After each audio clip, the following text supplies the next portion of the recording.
movie licenses. They've died down quite a bit nowadays, but back in the 80s and 90s, they were a staple of the gaming industry. But as always in a world of video games, and indeed Hollywood, sometimes things go too far, and you end up with a video game that is based on a movie when the movie was already based on a video game in the first place.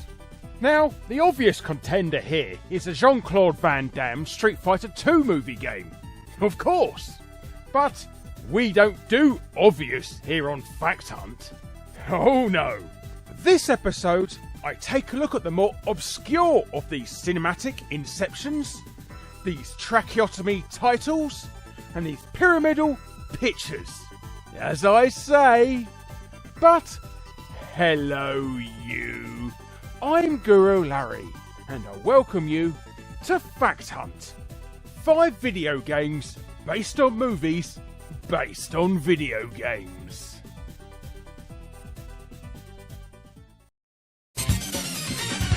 Wow! Street Fighter II, Larry? You're not going to use this as one of your 5 games, are you? Well, of course not. It wouldn't be a Fact Hunt if I did something that obvious now, would it? No, aside from the Kylie Minogue catastrophe, there is another Street Fighter II movie tie-in video game. However, this game is based on the Street Fighter II anime movie instead. If you've not seen the animated movie, it's not bad. The storyline is very faithful to that of the game, and although the voice acting is the standard mid-90s cheese, the fight scenes in the film are actually quite enjoyable. Everyone who has seen the film always points to the Chun-Li and Vega fight as being one of the best. Although this might be because it starts with a naked Chun-Li in the shower. Some of you people have very dirty minds. Now, you would have thought that the obvious thing to do would be to take Street Fighter II, but to change the sprites so they look like their anime counterparts. Something along the lines of the style in the Street Fighter II Alpha series, for example. But no. Capcom went in a completely left field direction and instead made an awful FMV game instead. If you've seen the anime movie, you'll know that M. Bison has sent these androids all over the world to collect data on the different Street Fighters. Well, in this game, if you can call it that, you play as one of them androids, and you have the laborious task of controlling a crosshair to scan characters from scenes in the film. The scenes are all displayed in a little window and about as grainy as you expect from a 90s FM game to be.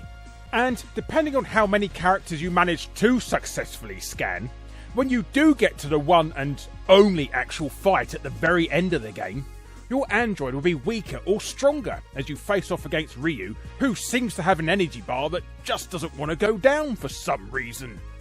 As you can probably figure out by now, this game only ever came out in Japan. And really, we should be thankful to Capcom for not inflicting this turd upon the rest of the world.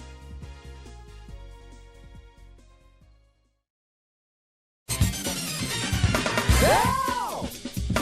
And time for the obligatory semi-obscure European game now. Autobahn Racer is a late 90s car title from Dutch studio Davilex for PC. Although you might not be familiar with this game, by reskinning this one over and over, Davilex managed to do a lot of mileage out of this title by flogging gamers M25 Racer, Europe Racer, London Racer, and of course, USA Racer. Talk about new money for old rope. London Racer and its sequel managed to sell around 600,000 copies in the UK, but in Germany, Autobahn Racer was one of the best-selling titles in 1998. This must have made an impact on the German people, because a few years later in 2004, a movie was released in Germany based upon the game. A cheesy, light-hearted movie about a group of friends that like to go racing around Germany's famous motorways, but a movie nonetheless.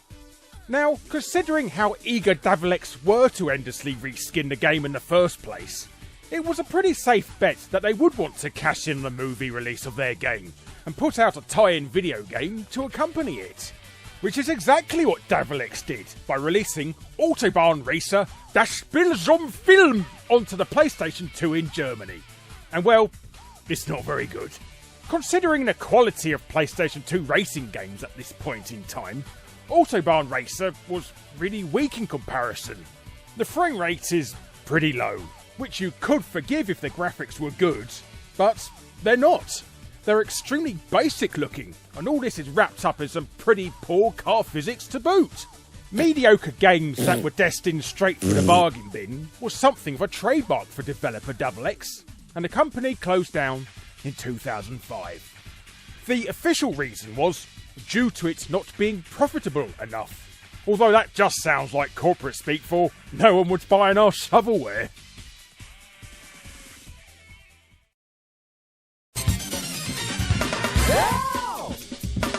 Insomniac's Lombax and Robot duo has been a Sony staple since the first game's inception on the PlayStation 2 back in 2002.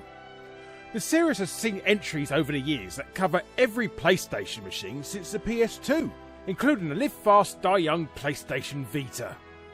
Oh, the poor Vita. Sony really treated that machine badly. Anyway, being an established IP and having such a large fan base, Ratchet Clank was a prime target for a film adaptation. So in April 2016, Ratchet Clank hit the silver screen. A CGI animated movie with the likes of John Goodman and Sylvester Stallone providing some of the character voices. The movie is pretty much a retelling of the original PS2 game, although generally the plot is the same. Some nips and tucks have been made to the story.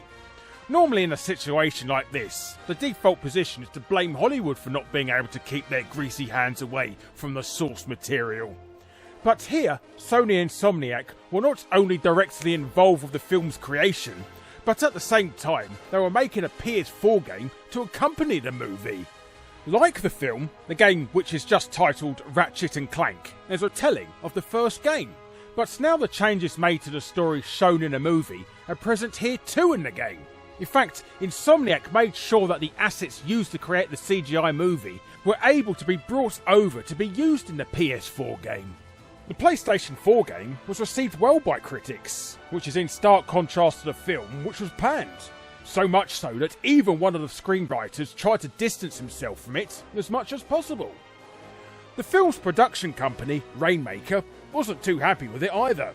It cost $20 million to make, but only grossed $15 million. So don't expect a sequel anytime soon.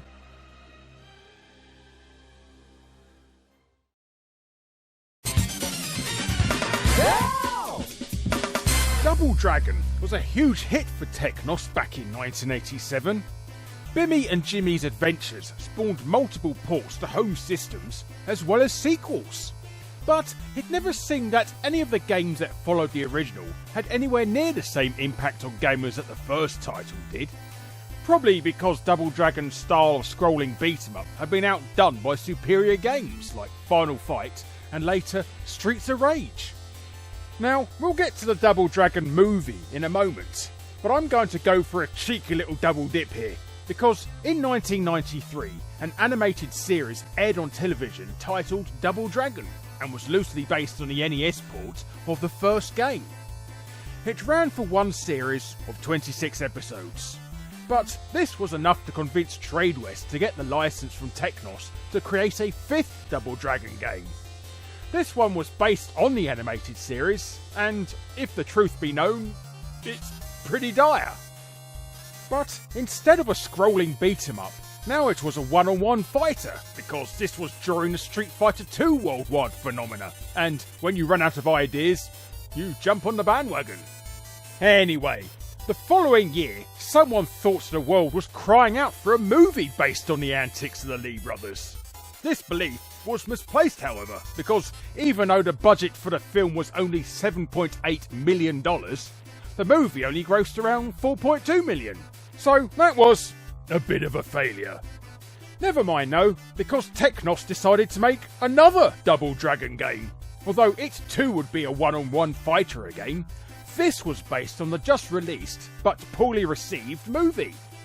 Released exclusively on the Neo Geo in 1994, this title was a large improvement over the last game, although, let's be honest here, that bar was set pretty low.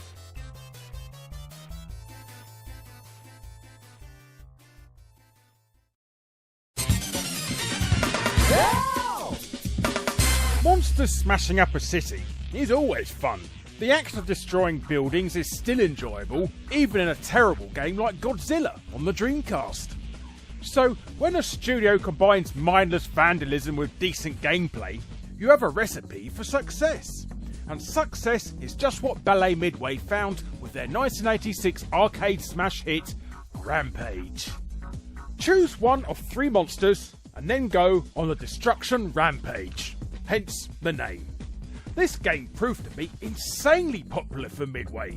In fact, here are how many home ports it got.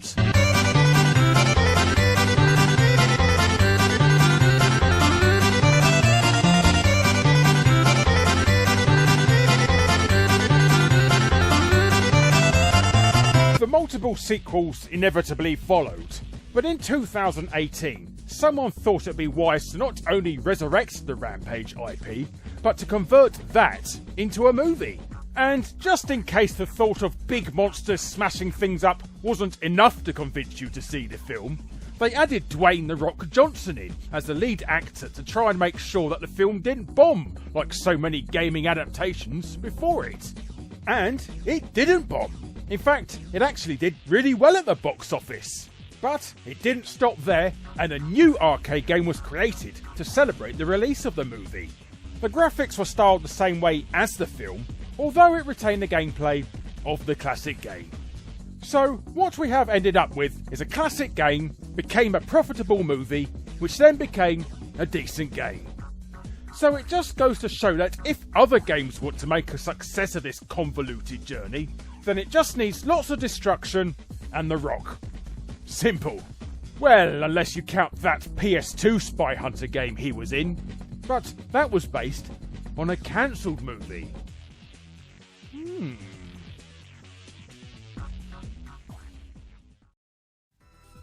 Hello you. Thanks ever so much for watching.